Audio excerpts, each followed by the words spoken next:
right, everybody, what's up? This is InCamp Podcast. I'm your host, Aaron Hepler. I've got a guest that needs no introduction today. You're going to love this episode. Bear seasons are rolling out in some of the states in the Midwest.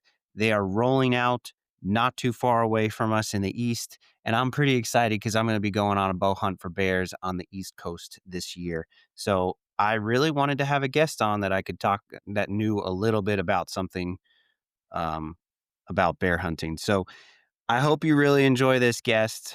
We'll introduce him when we get rolling here, guys. It's the time's ticking. We're getting to open special regulations area pretty close. Bow seasons are opening throughout the country. There's some velvet stuff going on, and people are having a lot of fun, and it is getting exciting. You know what? Yesterday, because this is hopefully going to go out on Tuesday. Yesterday was the opening morning of dove hunting. I was at work. So today I'm going to be out there with my dog doing a little shotgun shelling. So anyway, I'm not going to talk about too much of this stuff, but enjoy yourself. Enjoy this episode. This is InCamp Podcast. Today on the show, you have a well-known guest. I've chatted here and there with this guy, but I think you're going to know him. You're going to love him. You're going to enjoy this conversation because it's not something you get to hear from him all the time. Mr. Dan Infault himself. How are you, buddy? Pretty good. How you doing? I'm great, man. We were just talking offline about the weather patterns. I'm 37 and I'm already becoming the old man weather, you know? Yeah. So, Dan, why don't you, I don't think you really need an introduction, but why don't you, we're going to talk about a little bit about your approach to bear hunting and bear camp and the camaraderie around that, because it's something I don't get to hear from you too often on podcasts. You've done hundreds of them, but where do you make your name in the outdoor space? Generally with deer, but I love bear hunting. Probably as much, if not more than deer hunting. Really? Yeah. Is there a reason that you're so drawn to it? I don't know. It's just where your passion pulls you. Yeah. Yeah, I hear that.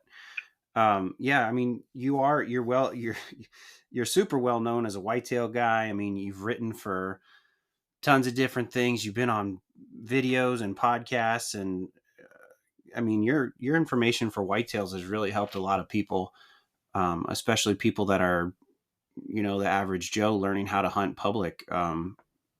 Have always been great. Dan, I read your first article. The first article from you I ever read was in, I can't remember what magazine it was in, but you were talking about hunting in swamps and, using waders and stuff. And it quite literally was something I had never even thought of. And you've really inspired a lot of people from that point on, but it's cool to kind of get to talk to you about something different. Because I do, you do have a pretty substantial foot in the bear space. When did you start bear hunting? I would say probably, I think it was around 92 was my first bear hunt. Okay. I'm guessing there, but it would have to be right about that time. No, go ahead. That was a hound hunt. Mm-hmm. And then I was totally green. I had no experience with bear hunting. I just knew what I read and heard just like anybody else. And the hound hunt was great, but it set off that passion where I really wanted to do more. And I kind of wanted to get into the baiting and the chest mash thing, so I kind of switched from the hound hunting to the baiting immediately after shooting the first bear.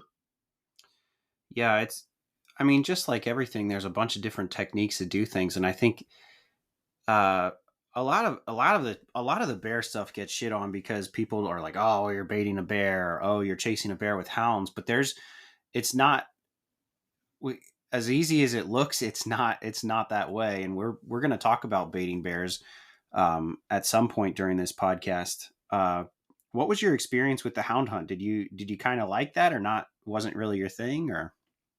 It was a thrill. I love the chase. There was nothing about it I didn't like except for the occasional land border that you run across. And we did run into issues with an anti-hunter and dogs went on somebody's property. They wouldn't let us continue to chase the bear.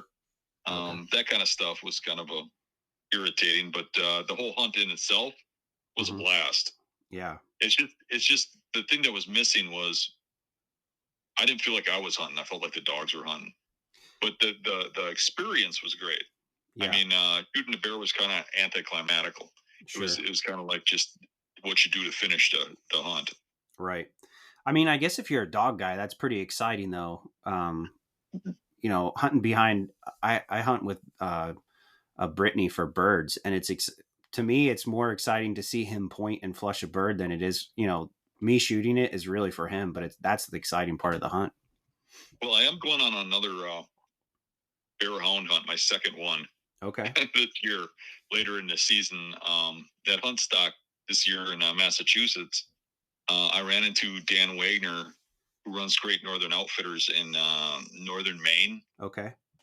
And I've been watching the guy online a little bit, and he invited me out to bear hunt with him. And the guy is well known for shooting these giants, and a lot of times you got to shoot them on the ground. Mm-hmm. And he normally, because of the close quarters, and he's actually got one guy that's just got his arm all ripped up and stuff. Yikes. You got to get so close to him that he only takes gun hunters usually. Yeah. And he's gonna let me come with a bow because I want to do it for the thrill, the fun. Yeah. That should be a blast. But again, I mean, the chess match is what turns me on. You know. Sure. And when you're talking about chess match, you're hunting all your bears in Wisconsin for the most part? No. I prefer Minnesota over Wisconsin. Oh, okay. Wisconsin has bigger bears, and generally speaking, bear hunting in Wisconsin is better. Okay. But it is set up for outfitters. The do-it-yourself hunter does better in Minnesota because of the way the laws work out. Okay. What is there like a specific law that makes it that way? There's a couple of them. Like in Wisconsin, baiting starts in April. Okay. So people are baiting all year. Mm-hmm. And if you want to keep up with the guides and stuff, you need to do that. And there's a limit on how much bait you can put out. Okay. So you can only put out up to 2 5-gallon buckets. So for the traveling hunter who has a job, it's pretty hard to keep that up daily. And if you do it weekends, yeah, you'll never get a serious bear to hole up on that bait. You want a bear to know that there's food there.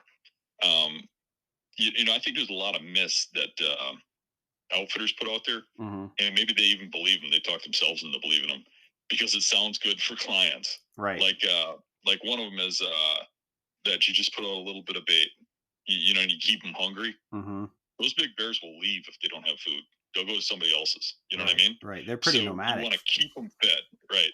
So in Minnesota, I don't have a limit on how much bait I put out. And the baiting doesn't start till August 15th. And then the hunting starts September 1st. So there's just like a couple weeks of baiting. Just like you go up there twice. Right. And even though it's an 8-hour one-way drive mm-hmm. to bait, that's better than driving all summer, you know, right. every other day, you know what I mean? Trying to get to a spot where you can bait here. Sure. So you're always struggling keeping bears locked on your baits in Wisconsin if you're a do-it-yourselfer. Okay. In Minnesota, I can put out enough to keep them. And it seems like nobody else is doing it that way. They're baiting like people in Wisconsin do, but the law allows me to do it my way there. And then I'm able to get bears to lock on the baits. And what I mean by that is I set up the baits in like in the Midwest here. I look for swamps, mm-hmm. and I'll go like look for a point or something that's going into a swamp, and I'll look for really thick, low cover. I like those like cedar swamps where you walk into them and the temperature drops 10 degrees when you get in there. Yeah. And when those bears will go in there to get out of the heat at that time of the year. Okay. But there's nothing to eat in those swamps. Gotcha. But that's where they want to live during the day. Right. So they're going to come out into hardwood ridges. So setting up that bait on the travel path into the hardwood ridge or right on the edge of it in a spot where those bears have a place to lay down like that within 100 yards mm-hmm. is key. So you don't have those bears traveling too far. Mm-hmm. And what a big boar will do is he'll hole up on that bait. I don't know if you've ever watched like bear documentaries, specifically like with grizzlies. Yeah, I've seen a couple. Whatever. They'll kill a prey animal or they'll find one dead Right. and they'll guard it. Like make a You ever seen cache. that? Yeah, they make a cache or whatever. Right. So what I want to do is I want to get that boar to guard the bait. Okay. And he monitor because he doesn't want the little bears to get it. Mm-hmm. And what'll typically happen is if I have that set up correctly, when I first bait it, it'll take a couple of days because bears are shy of it at first. Mm-hmm. But when they start hitting it, all of a sudden all these little bears will start coming in like crazy. And then a big boar will show up and the bait will go slow. Okay. If you weren't using a camera, you'd swear like, oh, my bears must have left. Something happened. They're on the acorns or something. Sure. But what's happening is your camera will show that when a little boar comes in, the next picture he's gone and there's a big boar standing there, Yeah.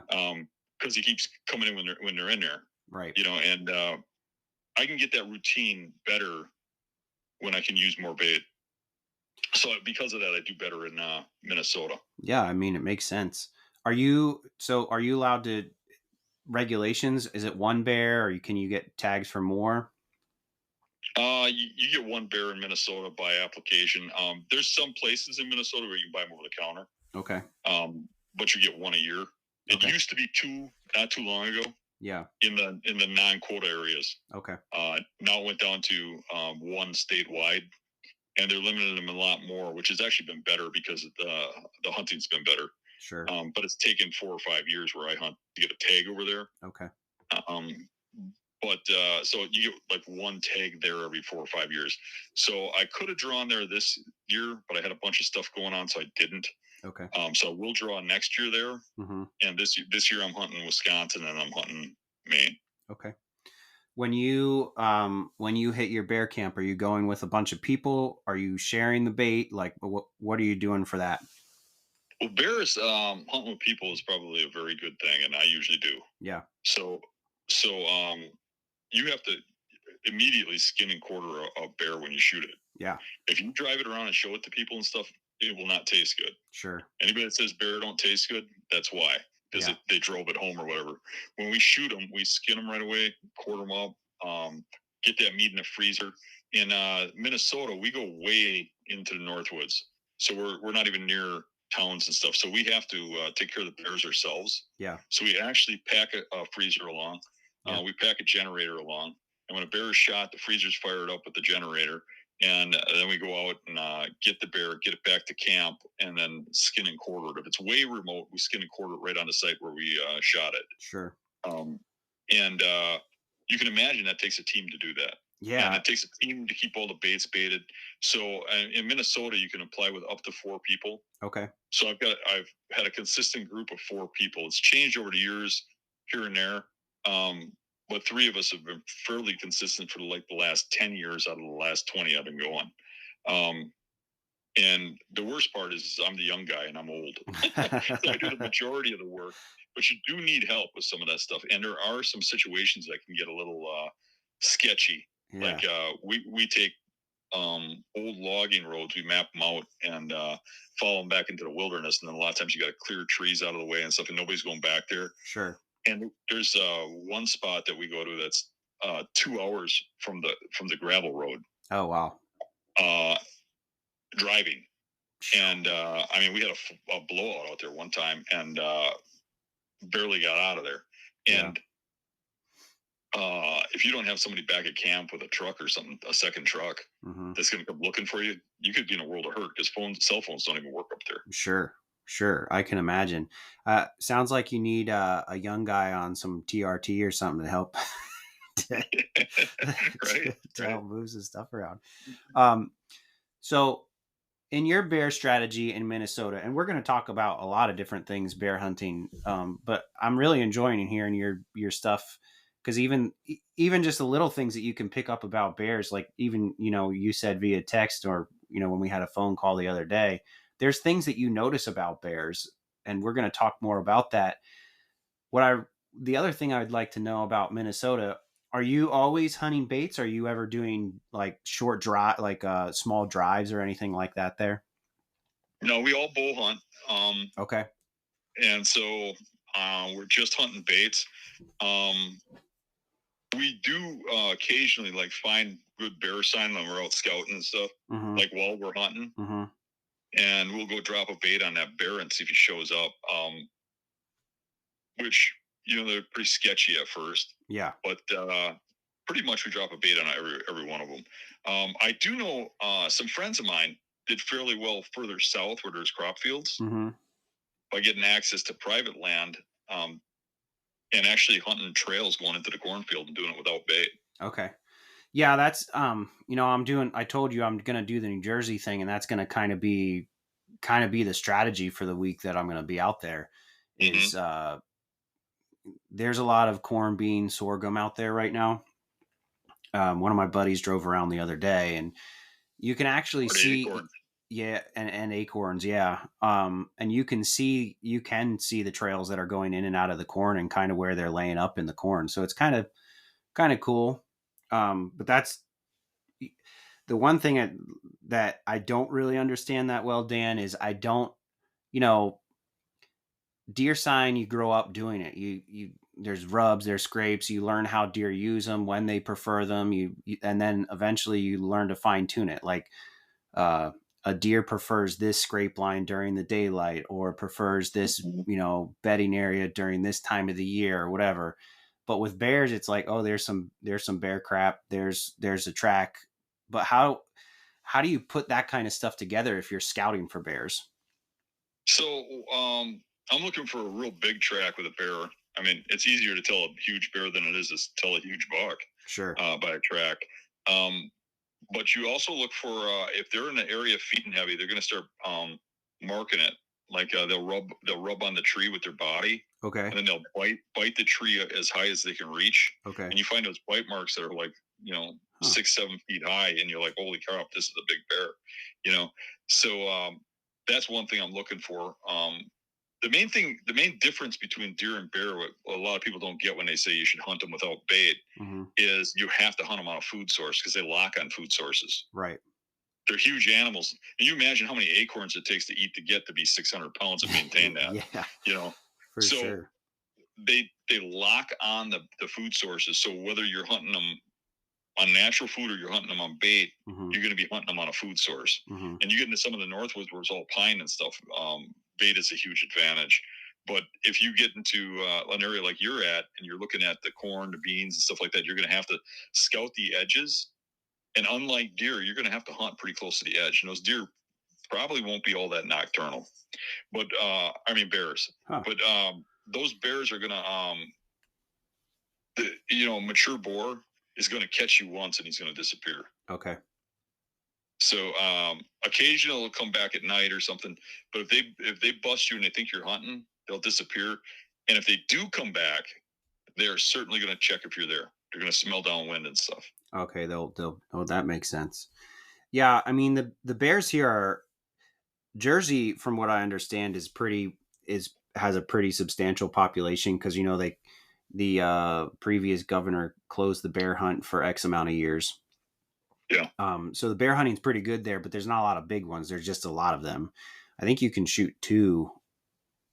I think you can get 2 bear tags, and then you can shoot 1 bear per segment or something like that. So, I'm here in Pennsylvania and we can't bait here.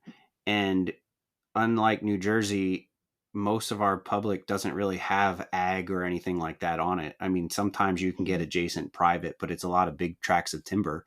So it can be pretty tough to hunt a bear here, because we don't have that that advantage to that. So a lot of people, I would kind of look at that like I look at my baiting. You know how I look for a specific spot to put the bait? Okay. Look for the specific spot where a bear would want to be. That's got an acorn flat next to it. Okay. Yeah, that makes sense. So that's what I was going to ask is we don't have exactly where I'm at. I don't have a lot of swamps or things like that, but I do know where you're talking about, where the temperature drops like 10 degrees. So there might be like, I can think of an area that it might be down in a cool draw. Yeah. Yeah. It has some water in it and stuff, right? Yeah. I have an area that's got real thick rhododendron. And I'm wondering now too, now that we're talking about this, I ran cameras out there 5 years ago maybe, and I think in the area I had at least 15 different bears, a bunch of small ones and two real big ones. One was like a sow that I don't really know how to judge the weight of a bear, but she was at least 5 of the cubs that were with her, and they were probably year-old cubs. And one real big boar-looking bear. He was all roughed up and looked like he got in a fight a couple times. But I'm wondering, that kind of thing is that the kind of thing you would look for, like a thick rhododendron with a creek bottom like that? Yeah, I would. In those Pennsylvania rolling hill kind of areas, yeah, I'd be looking for like areas that stay shaded most of the day. Yeah, where it's low, cool. You know. Yeah, especially if there's a food source near it. But I would imagine your woods up there probably got acorns everywhere. Yeah, that's the thing, is like pretty much the whole forest is oaks. Where I'm at, we do have the one thing that I do have is we've got a lot of blueberries, and they kind of grow on maybe like a southwest facing hillside most of the time. Yeah, I just don't see a lot of bears in the blueberries, but I wonder. Yeah, I'll tell you what. Where I hunt in Minnesota, it's loaded with blueberries, and everybody always says the bears quit hitting the baits because the blueberries are on. Mm-hmm. And I never see bears in the blueberries. Every now and then you find crapping, or you find where one was eating some. Yeah, but it's not like they're pounding it. Right. You know what I mean? Okay. They do pound the acorns. Right. I don't see the draw that people make it out to be. Okay. I don't think the blueberries are that huge of a draw. They eat them, but I don't think they're like the end all. I do think that newer clear cuts, just like a deer would like, that have aspen in them. Yeah. Bear love aspen, young aspen. Okay. And a lot of people just don't put two and two together with bears. And I think mostly it's because not too many people talk about bears. Not exactly. Too many people do what we're doing. But they love aspen just like deer do. Okay. It's like one of their favorite foods. So will they go for little sassafras shoots too on those new clear cuts? I'm sure. Yeah. Okay. So those clear cuts will have them too, especially if the clear cut's adjacent to some place where they want to be. Okay. And they might lay right in that clear cut. Yeah. If that's the best cover. Yeah. For sure. But if there's like a draw associated that's low and cool, like that, or a little creek that's got cold water, and it's got thick cover, I could see them being along there or coming to that clear cut, and you could cut them off. Yeah. The hardest part is you can't really see the trails, especially if it's hard ground, because they don't leave a track like a deer. They got pads. Yeah. So it'll just be like a soft padded trail, and the average guy will look at that and go, how do I know if that's a bear or a bunch of freaking rabbits? Sure. Yeah. Yeah. The only time I've ever really found any bear tracks is maybe along like a sandy service road, or, something that's got a lot of mud on it. But otherwise, like having a bear bite up a tree and do the rubbing and stuff, that's interesting to me because I didn't really know that. The only thing I've ever found bear wise was bear sign. So every time I get a bear to like lock on a bait, they'll mark it like that. They'll bite the trees. Okay. So that might be kind of how they're marking their food sources, you think, or whatever they're locked on.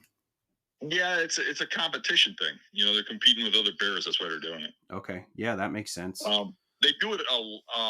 Part of the reason you might not see it is they do that a lot around June, and the reason that is that's when their rut is. Right. So they'll do that to mark like sows and stuff too. Yeah. Yeah, that makes sense. So, like I said just a little bit ago, PA is kind of like the bear seasons have gotten better here. We have an October season now. There's a October archery season, October muzzleloader season, and then our rifle season opens the week before our deer rifle season. It's for like a couple days, and there's some extended spots in different units.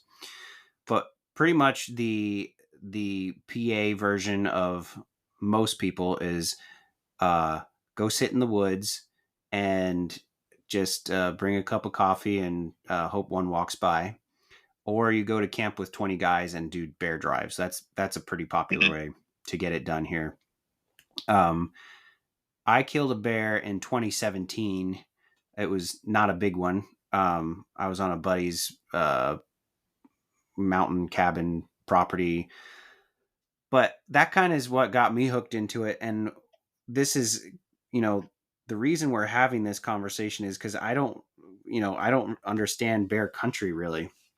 But this is, I mean, you've already kind of shed some light on, the clear cuts and the cool kind of habitats. Mm-hmm. Do you notice, what else do you notice about the places that bears live? They like dark, cool, and unlike deer, they like to be real remote. So Okay. they don't like people at all. They're not Like as adaptable. deer will live right behind the barn or something, just as long as you don't go in that little section. You know what I mean? Right.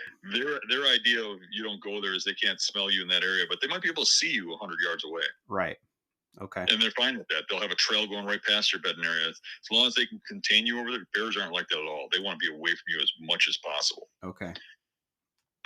So they get to be like more remote, like get away from people kind of thing.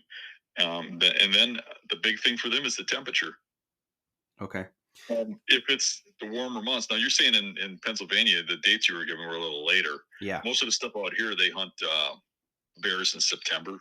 Right. And it can be pretty warm during the day and cool at night. Mm-hmm. And those bears really want that cold area to bed in.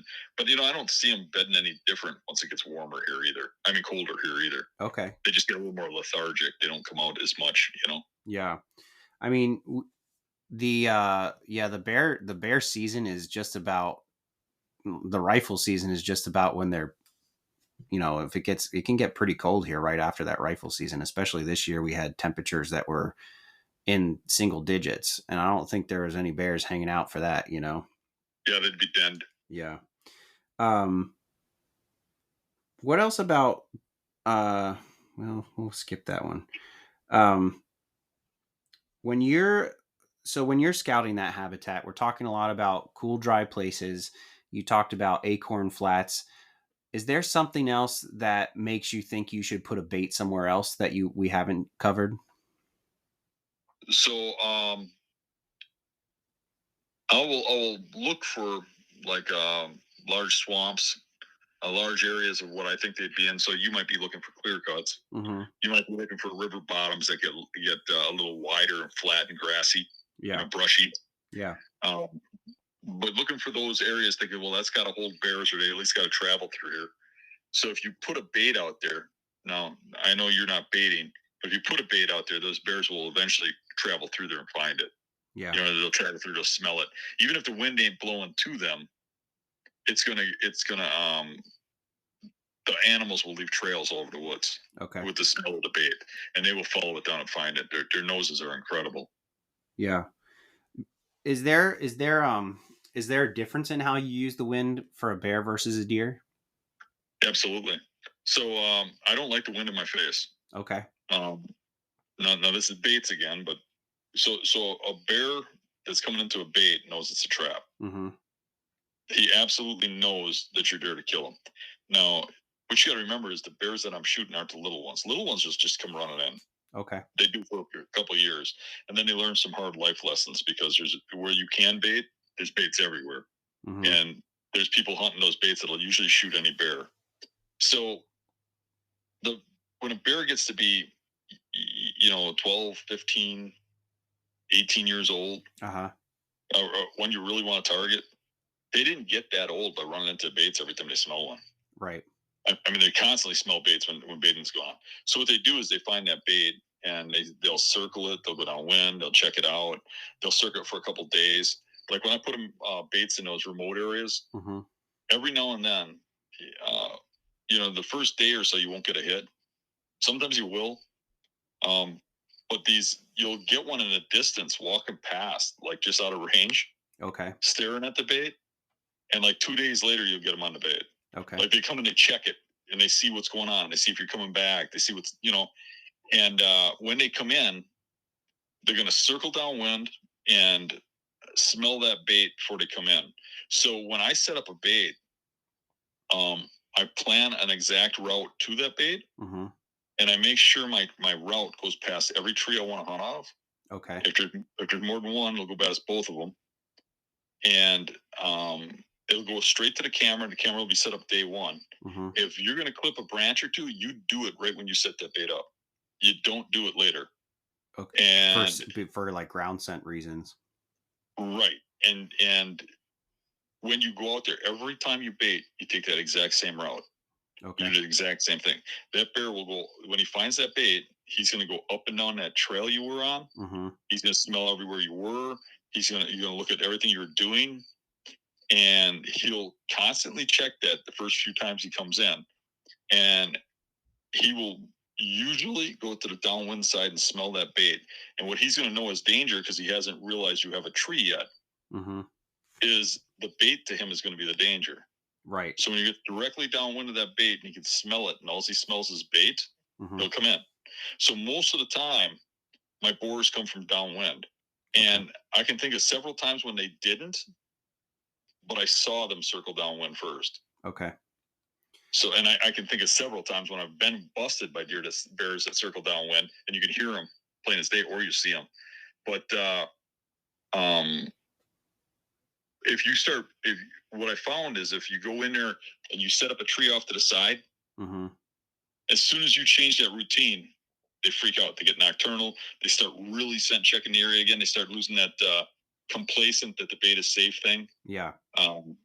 So you got to keep that same routine going. Same trail, same in and out. Because once they know they're being hunted, they get really hard to kill. Yeah. The first time is always the best. Yeah. Very similar to deer. Yeah. Now, if you're going into your bait station the next day, how many trees are you kind of setting up in an area that you want to hunt? It's usually going to be one or two to a bait. Usually one, sometimes two. Sure. Occasionally three, but I will go past every one of those trees when I go in and set up. There has been occasions when you break the rules, like something's going on there with the wind or something that won't change, and you have to go to a spot that you didn't plan to hunt out of in order to hunt that spot. Yeah. You get an oddball win for 3 days in a row or something, your hunt's coming to an end, you have to do something, right? Yeah, that makes sense. But you can get away with those changes and stuff now and then. Mm-hmm.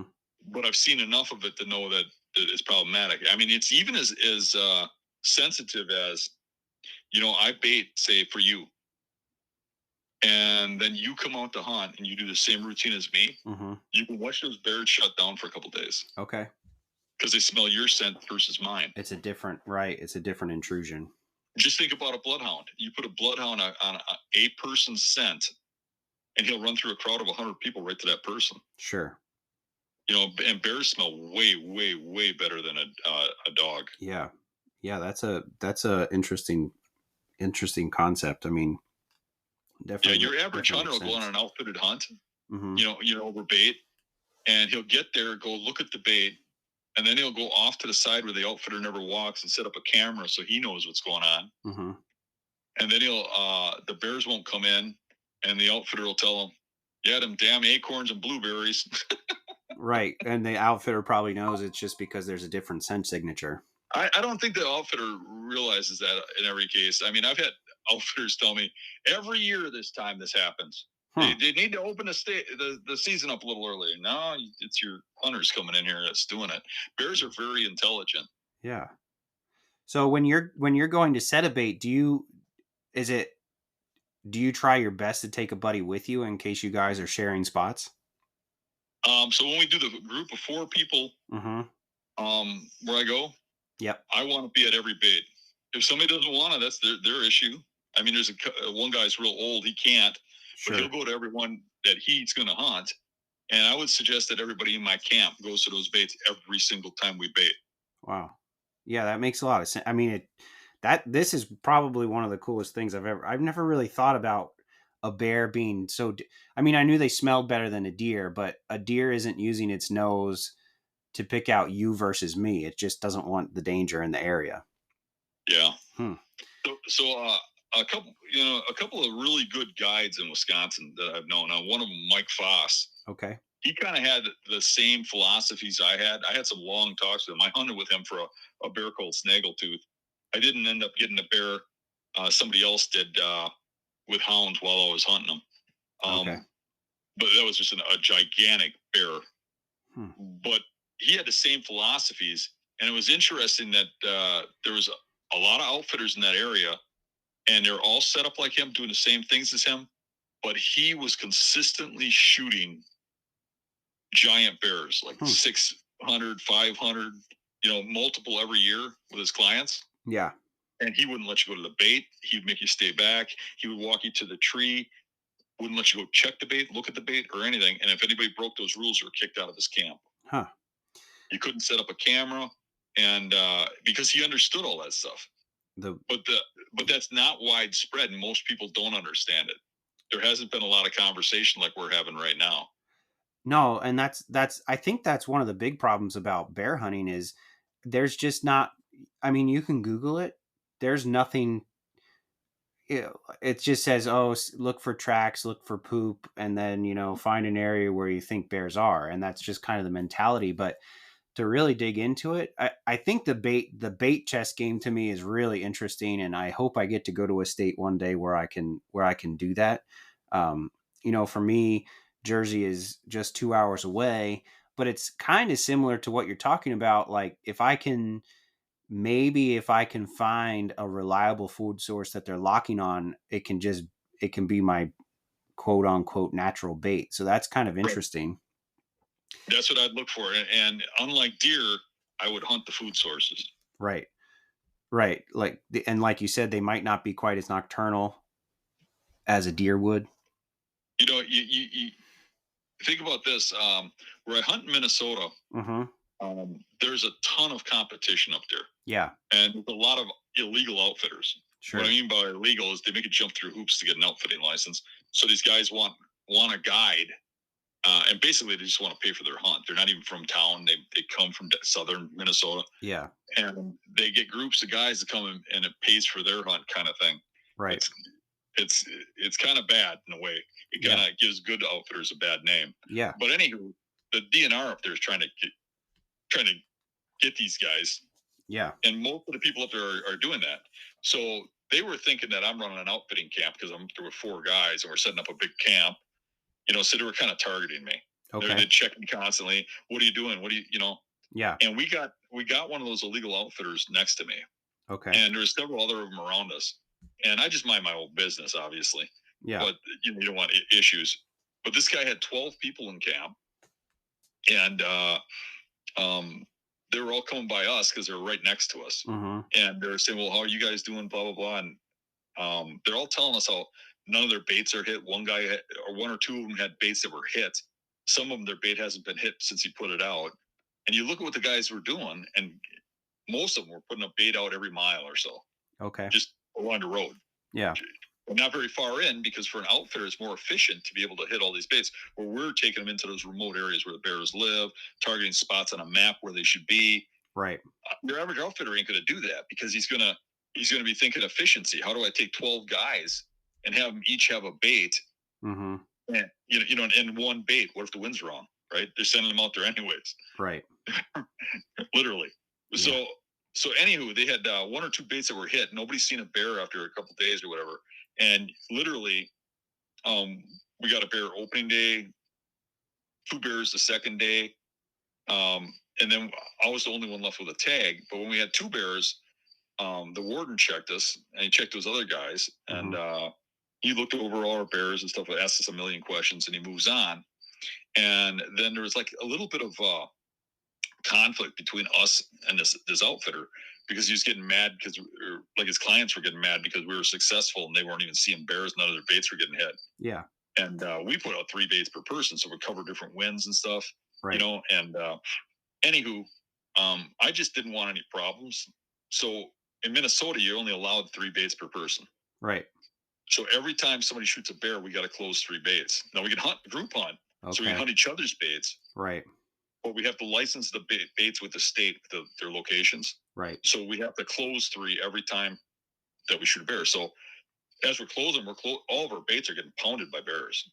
Okay. And everybody in the area was saying they're not seeing nothing. They're on the blueberries. They're doing this. They're doing that. They shut down. Mm-hmm. And we're just seeing bears constantly all day long.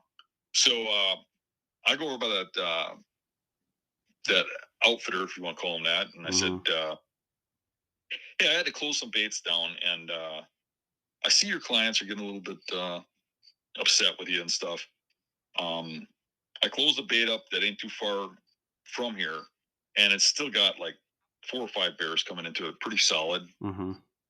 If you want to put one of your clients on that, kill a bear, because he only had one bait per person, Right. where any one of them just put another bait, register another bait, you know? Right. I said, you want to register that bait and put one of your guys on there?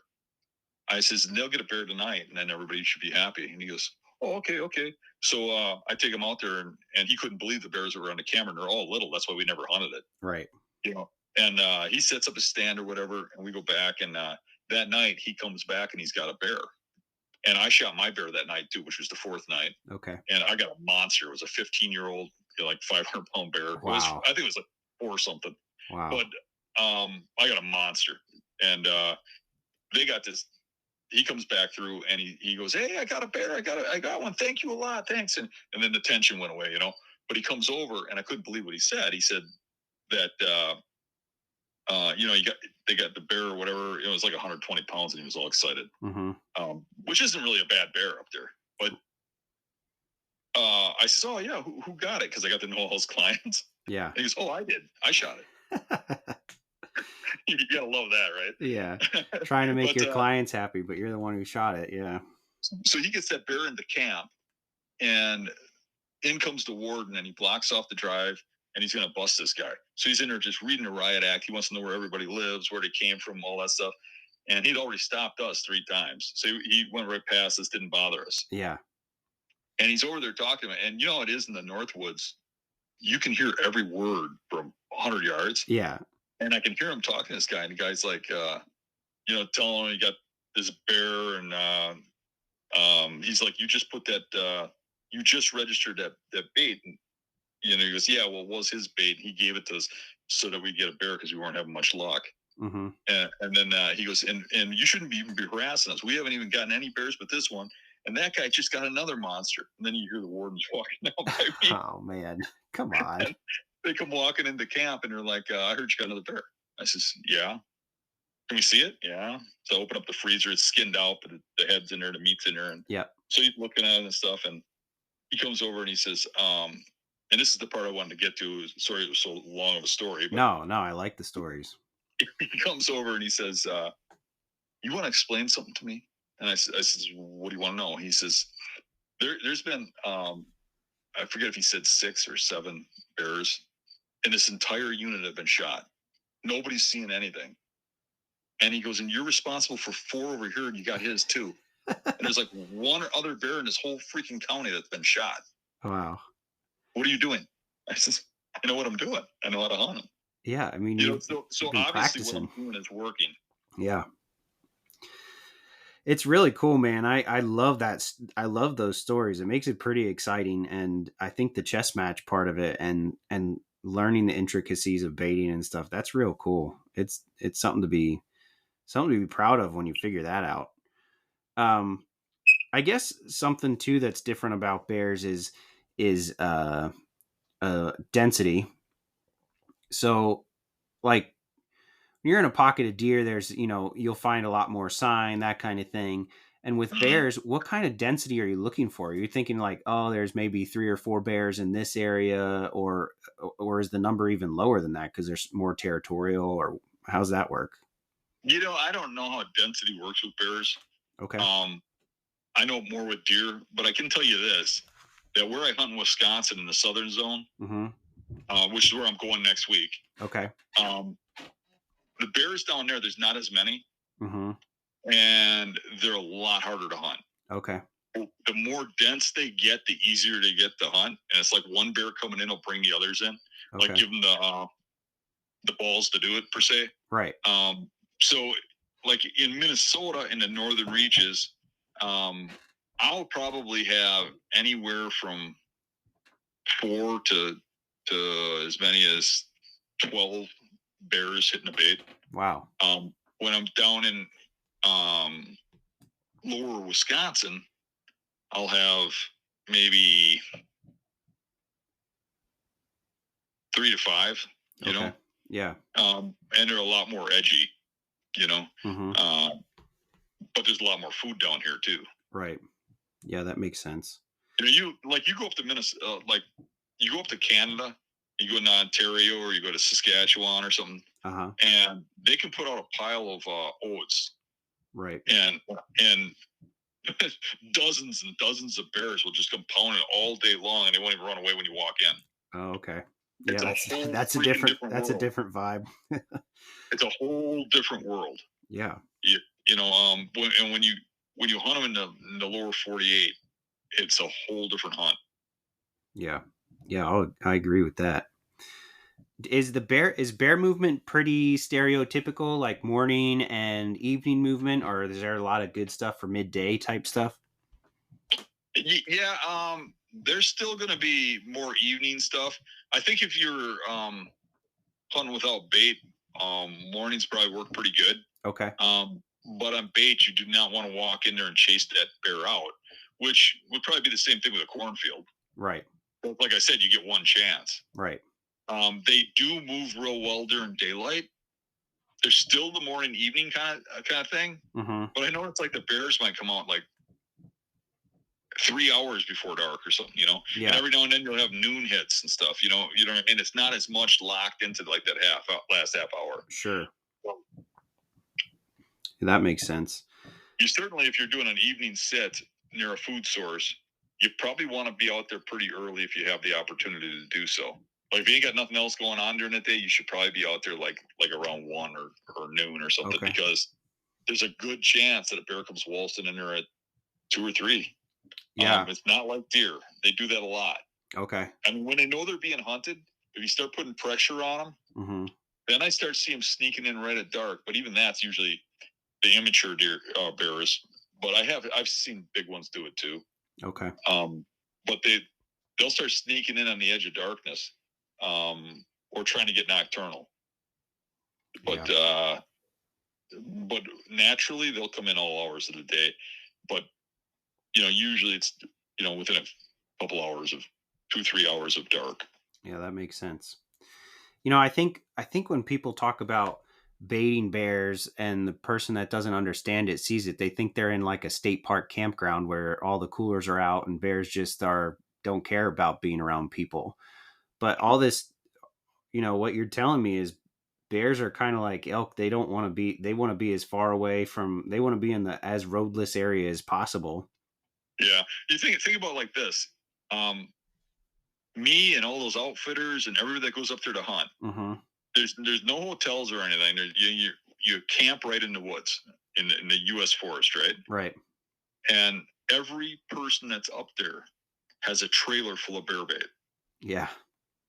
And nobody's having bears come to them camps and raid those barrels. Right. I'm sure every now and then it happens. Sure. But those bears that are hunted know that's danger. Yeah. It's a different. You know what I mean? Yeah. And if you think about that, that's why it's so critical how you handle a bait in the woods. Yeah.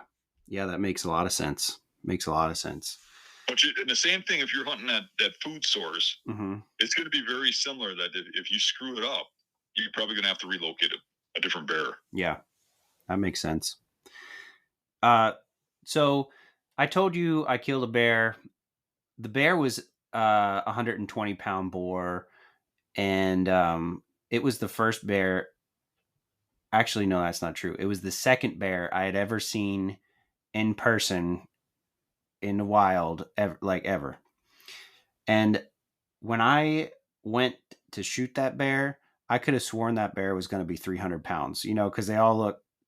Absolutely. So how do you judge a bear? Because it's not like I don't want to go around shooting a bear that's a year old or anything like that if I can help it. I'm sure there's a scenario. Of course, you're going to mess up here and there, but how do you judge a bear? Because it's not like a deer. It doesn't have a rack on its head to help you gauge something a little bit too.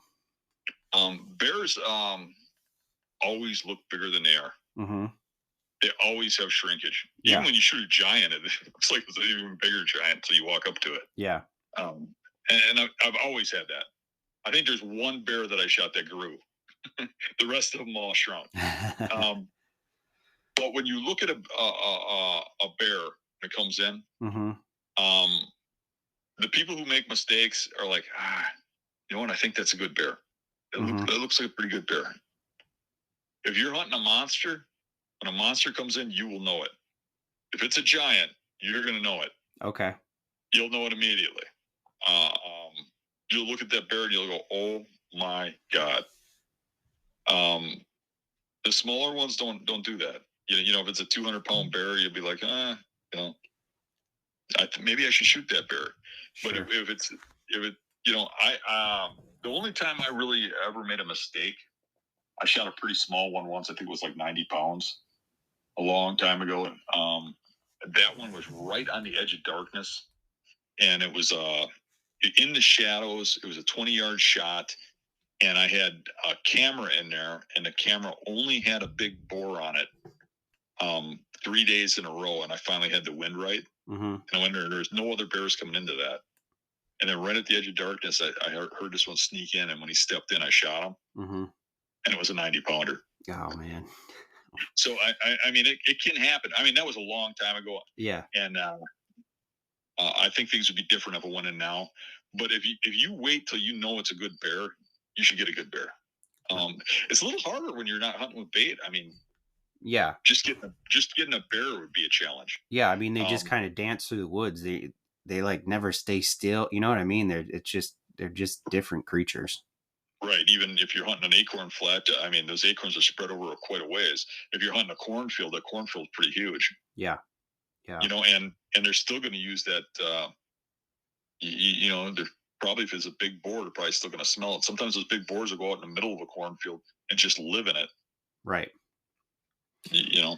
Well, what I was noticing is, I don't know if I want to give that secret away too much, but my buddy was like, "Oh, you know, there's this ag or whatever," and he's showing me, you know, on Spartan Forge it basically looks like little crop circles in the cornfields where the bears are going in on Spartan Forge. It's pretty crazy. Yeah. How much they can eat and corn is wild too. Yeah. There's one more thing I was going to tell you about judging bears. Yeah. Now, I don't know if you're willing to shoot a dry sow or not, or whatever. Maybe you are, maybe you aren't. Yeah. I typically do not want to shoot sows. Okay. So I want to know I'm hunting a boar. And when you look at a bear, what you're going to notice is that a male boar on an adult bear, the front end's going to be bigger than the rear end. Okay. On sow, the rear end's going to be bigger than the front end. Ah, okay. That makes okay. So they're going to have a big ass if they're a sow. Yeah. They're going to have a big chest if they're a boar. They're going to have a blocky head if they're a boar. Okay. The nose will look a lot longer on a sow. Okay. The nose will look shorter on a boar. It'll look short and squared off. Mm-hmm. And a big boar will look like he has no neck. Okay. And that's another thing for judging size. You know, if you're looking at a little boar, will look like it has a neck. Yeah, right? like almost like a monkey. They look like, you know. Yeah, the neck on a giant boar will just look like part of its chest. Okay. It'll just come out into a big square block. Yeah, they definitely need to wear CPAP probably. So I want to hear some. I don't get to hear a lot of your bear stories, so I want to hear some memorable bear hunts. It sounds like memorable bear hunts. Yeah, I want to hear two. I want to hear two real good stories, Dan. All right, so let's go back. Not the last Minnesota hunt, but the one before that. Everybody was filling up, and we only had a couple more tags left. And I had one bait that just had bears just piling into it. And this particular bait, what I did was I set up on the edge of a clear cut that had a little like lake in it that you had to hike way back into. Mm-hmm. And I liked the setup because I could get myself right up against this opening. Yeah. And the bears wouldn't, when they circled, wouldn't go into the open. They didn't want to expose themselves. I do that quite often if I can find a setup. It's hard to find that setup in big woods, you know? Sure. But I had it in this situation. And so it kept the bears from circling downwind, but I had to wait for the right wind. And when I finally got that wind, I was excited because that bait just had constant bears on it. Mm-hmm. So I went out there to hunt, and we had goofy winds that year. And there was another bait that's a really good bait that we wanted to hunt. And it was John's turn to decide. John's one of the guys that goes with us, and he wanted that one. And I told him not to go in there because the wind was wrong. Mm-hmm. And then we went over and looked at it, and the wind was it was blowing dead wrong at that spot. Huh. So we didn't hunt it for 3 days, and my spot had dead wrong, but we finally got a little bit of an off wind where I could get up against the trees. Mm-hmm. So I went out there, and when I got there, immediately a small bear came from behind me, walked underneath me, and comes in. And as he's getting up to the bait, another bear is coming out of the swamp, and they meet like head to head. Okay. And then while they're giving each other a stare off, and I didn't want to shoot either one of them, Mm-hmm. Another bear starts coming in. Jeez. From the swamp. And as he's coming in, these two bears scatter up trees. Wow. And one runs up a tree right next to the bait, and the other one takes off up the hill. Mm-hmm. And this big boar, probably 400 pounds, comes running out after this little bear and into the thicket. And wow. Gets to the base of this tree, and it was a pine tree, and it was only about 6 or 7 inches in diameter, but it was really tall. Mm-hmm. And this little bear climbs way up in this tree, and this big bear just starts shaking this tree. Huh. And this little bear was going crazy up there. He's trying to get that little bear out. And he was way too big to climb a tree. Yeah. But he was trying to shake him out of there. And that little bear was holding on for his life. And out of the corner of my eye, I see movement, and the bear that was over the bait starts really slow creeping down the tree that he's in. Mm-hmm. And I'm figuring when he hits the ground, he's going to take off running. Right. But he's only 40 yards from that big boar. When he hits the ground, he sneaks and tiptoes over and starts eating the bait, and he just keeps throwing his head up, looking over at the big bear. And he's eating like that. And then I started, it was starting to get late. Like I was getting close to closing time, and it was still going on. It was going on for quite a while. Yeah. And I thought, well, I got some pretty good glimpses of his vitals for seconds. Maybe I can slip an arrow in there. Yeah. So I'm kind of moving around looking, and it's really crappy stuff where this bear was. So I'm in a tree that's about 6 inches around, and I'm only like maybe 7 feet off the ground, 6-7 feet mm-hmm. for the platform. Mm-hmm. And I'm trying to, get to a spot where I can, like, if I lower my body, like I bend down a little bit, yeah, I could see him better under the canopy of the leaves. Yeah. And I'm bending down like that, and I think the bear saw me move. And thought I was another bear in a tree. Right. And he charges at me out of the blue. Oh, man. And I stand up and I draw the bow out of like instinct. Right. And he comes running up, and he's uphill of me. So when he comes running down, he gets eye to eye from me at about 6 feet. And he stomps his feet, stares at me, mm-hmm. and then turns to walk in a semicircle around me. But he's still coming at me at 6 feet. Huh. And I shot and hit him a little high. Okay. And I think I kind of went through the back straps or something. But I thought maybe I got him, but I knew I was a little high. Mm-hmm. And then he took the arrow and stared at me when the arrow went through him. Mm-hmm. And there was like a moment, and then he took off, not running, but just turned around and walked into the brush kind of fast, and then it got real silent. I don't know if he died in there or if he ran or what, but you'd think you'd hear him if he ran off. Right. So then you could hear bears coming from all over the place. That bait was getting pounded. Wow. So I left all my gear there, and I slid out of there, went back in to camp, and we decided to wait till morning because of the activity in there and because of how aggressive the bear was. Right. And in the morning, we went out there, we picked up the blood trail, and we started following it, and we got way back in the wilderness. Huh. I mean, this is a pretty remote area. Right. And pretty soon it's the blood trail is going a little too far. Right. You know what I mean? Right. And we get down into way back where not many people go, I can tell you that for sure. We get into this area where it gets down to this low, swampy area, and there's this maze of bear trails going through like this dogwood type stuff, really thick. Yeah. And they're like little caves. You couldn't quite stand up. You had to be kind of hunched over. Okay. And we're following the blood trail. Now you can see tracks too. Oh. And there's a lot of bear tracks going both ways on these trails. Hmm. And pretty soon we go in a circle, and the bear tracks are inside of our tracks. Uh-oh. And we know we're following this thing. He's kind of following us at the same time. Yeah. And I remember Steve. He's a real old guy. He used to own an archery company, Forge Bows. Yeah. He said to me, he goes, he like whispers it to me because he doesn't want the others to hear. He goes, Dan, I don't like this. This bear's following us. And we didn't bring weapons. We just brought stuff to take the bear out because of how far we're going. Right. Yeah, you know, I go, yeah, I kind of realized. He goes, you get us all freaking killed. Let's get out of here. So we abandoned it. And on our way back, we found a moose shed. That was kind of cool. Oh, wow. But we get back to camp. And then the next day we're going to go out. And I was going to go to this really remote bait that's 2 miles or 2 hours back into the wilderness. Okay. And John wanted to go to that one bait that was really getting hit, right? Mm-hmm. But the wind was still wrong. So he went to this other bait, and it was just me and John were the only ones that had a tag left. Okay. And I went to go to that remote place, and I had to go past that place where the wind was wrong. And when I went by there, I kind of looked up and I kind of stopped, and I wanted to check the wind. Yeah. And I check it, and if I checked it down low where the bait was, mm-hmm. you know, from the road, not in there, but from the road, the wind was right. Huh. But you can see up in the trees, you know, up high, it was wrong. Right.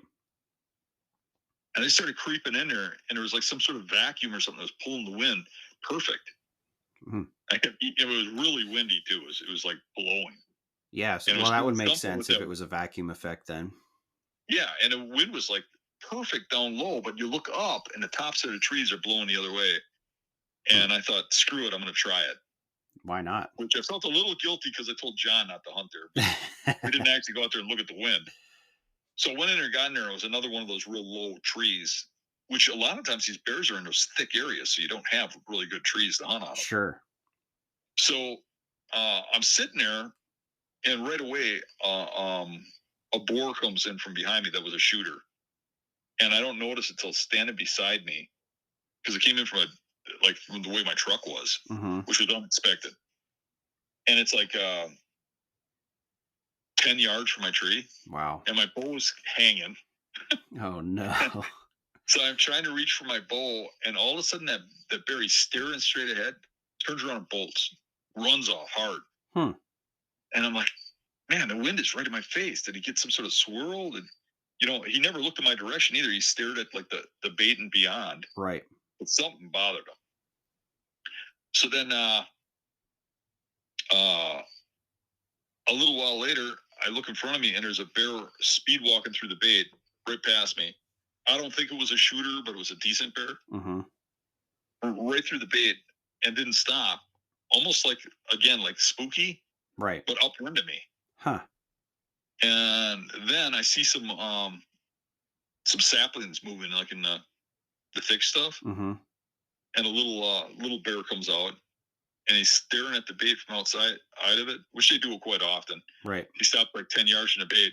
He sits on his ass, and he gets up, and he's like looking at the bait. And I'm watching him, and I'm filming him. And all of a sudden I see his eyes get like really big. And he looks to his right, which is where that other bear was looking to. Mm-hmm. And he turns around, he runs really hard into the swamp. So hard, he knocked over a dead tree. I mean, he made a ton of noise. Wow. And I'm thinking, well, now there's got to be something else around here. Yeah, you know, obviously. Right. Like. And then a short time later, this big bear comes walks into the bait head on to me. And it's at 10 yards. And I'm only like 6 feet up. Mm-hmm. And we had just gotten done tracking that other bear. Right. Determined I wasn't going to get that bear. Right. So and I was a little shook from that thing running at me, you know? Right. Yeah. That's a heart right thumper. Next to me here. And I'm just waiting for it to turn, and it's taking forever. And he's like picking his way through all the bait and stuff.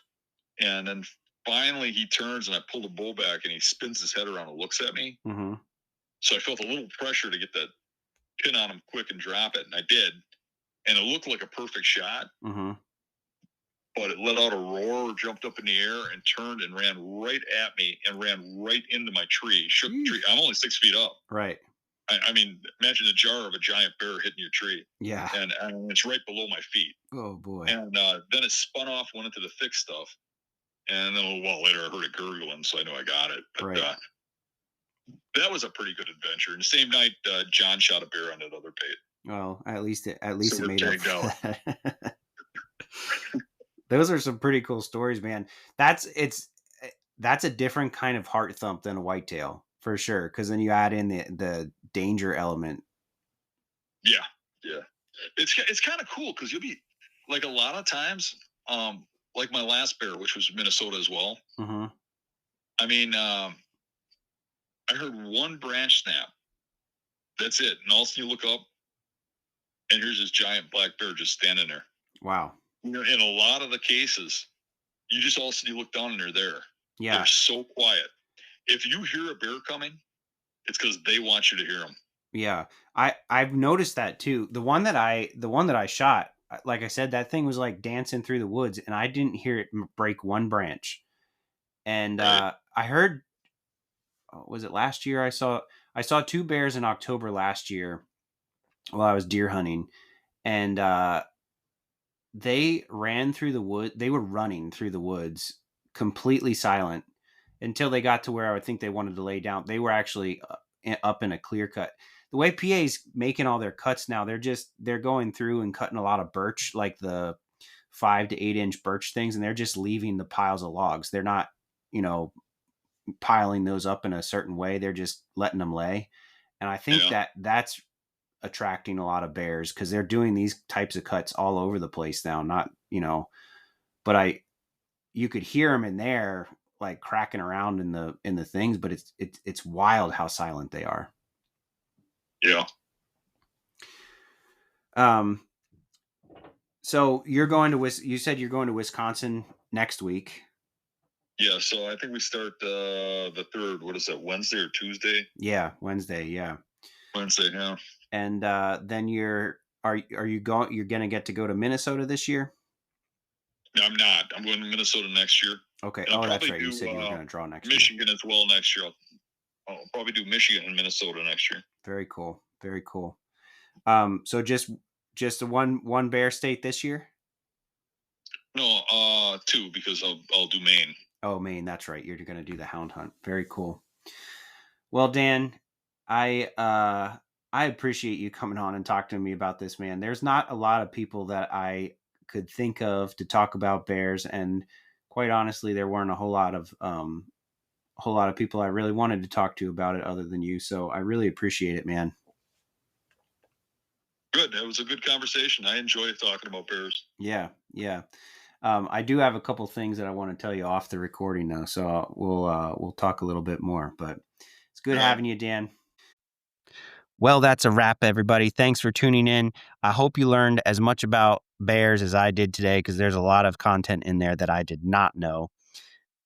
If you have never seen Dan Infault's videos or listened to him on a podcast or seen him in an article, I think you probably live under a rock, but you're about to have some accelerated learning. So check it all out because it's a lot of good stuff at The Hunting Beast, pretty much everywhere you can find it: Facebook, Instagram, YouTube.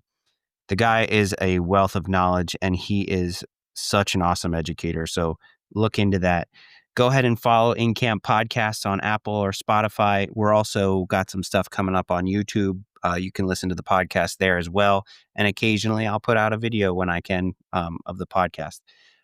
For further stuff, you can check out what we've got going on at InCamp_podcast on Instagram. Give us a review, give us a rating. I'd really appreciate it. Let me know what you want to hear. Thanks for listening. This is InCamp Podcast.